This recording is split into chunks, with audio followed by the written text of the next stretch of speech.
半年肢解午夜場女，被告庭上冷笑。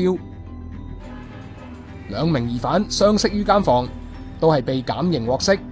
姓林疑犯仲係曾經被判無期徒刑嘅犯人，難怪尋日喺深圳中級人民法院出庭，佢竟然無恥到一直對住檢察官冷笑。案情指兩個人前年打電話召妓，